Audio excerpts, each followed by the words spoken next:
Hello everyone, we are going to discuss about Roman number part 2।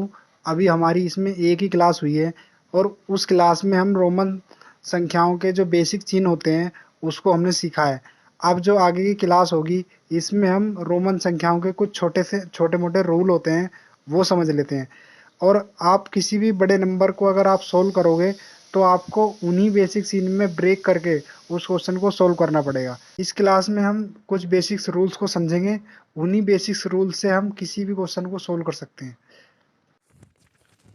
ठीक है, rule number first देखते हैं। Rule number first कह रहा है कि कोई भी नंबर है अगर वो रिपीट होता है तो वो ऐड होता जाता है ना।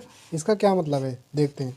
देखो यहाँ मैं लिख रहा हूँ, यहाँ मैंने एक लिखा है तो एक का मतलब होता है फर्स्ट, है ना। अगर मैं दो लिखूँगा तो यही यही डंडे दो बार खींचने पड़ेंगे, है ना। अगर तीन लिखूँगा तो तीन बार ये डंडे खींच देंगे।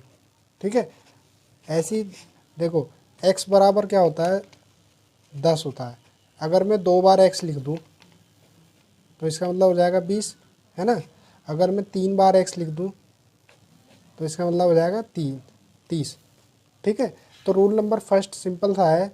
ये कहता है कि अगर कोई भी संकेत, कोई भी चिन्ह, कोई भी साइन अगर रिपीट होता है तो वो ऐड हो जाता है। ठीक है, अब देखो रूल नंबर सेकंड क्या कह रहा है कि कोई भी नंबर तीन से ज़्यादा बार रिपीट नहीं होता और VLD ये कभी भी रिपीट नहीं होते। इसका क्या मतलब है ये देख लेते हैं। देखो रूल नंबर सेकंड देखते हैं। ठीक है, ये क्या कह रहा है। देखो ये कह रहा है कि कोई भी नंबर तीन से ज़्यादा बार रिपीट नहीं होता।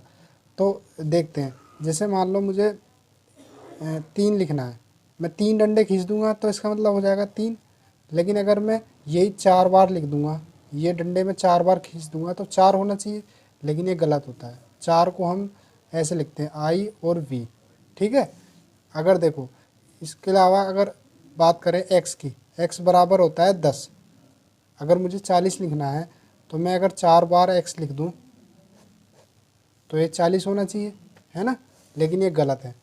40 की सही फॉर्मेशन होती है LX, ये इसकी सही फॉर्मेशन होती है। ठीक है, तो रूल नंबर सेकंड का सीधा सा मतलब ये है कि कोई भी चिन्ह तीन से ज़्यादा बार रिपीट नहीं होता। अब देखो VLD का केस देखते हैं। V बराबर होता है 5, L बराबर होता है 50 और D बराबर होता है 500। इसका उदाहरण देख लेते हैं। जैसे मुझे 15 लिखना है, ठीक है, 15 को हम ऐसे लिख सकते हैं भाई 5 + 5 + 5, है ना। एक 5 का मतलब है V, फिर V, फिर V, फिर V। ठीक है, तीन बार V यानी कि 3V बराबर 15 होना चाहिए, है ना। लेकिन ये गलत होता है। अगर हमें 15 लिखना है तो 15 को हम लिखते हैं 10 + 5।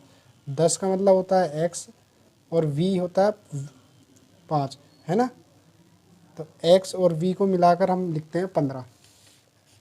50 का एग्जाम्पल ले लेता हूँ मैं। जैसे मुझे 150 लिखना है तो 150 लिखने के लिए मैं ऐसे लिख सकता हूँ 50 + 50 + 50।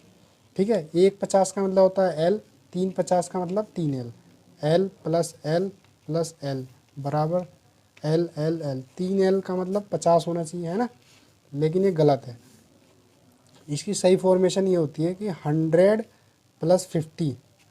100 का मतलब होता है C और C प्लस में 50 का मतलब होता है L, तो CL मिलकर 150 बनाते हैं। ठीक है, समझ में आ रही है मेरी बात। तो रूल नंबर सेकंड का मतलब ये है कि कोई भी जो चिन्ह है वो तीन से ज़्यादा बार रिपीट नहीं होता और V, L और D ये स्पेशल केस है जो कभी भी रिपीट नहीं होते, मतलब एक बार भी रिपीट नहीं होता ये। ठीक है ना।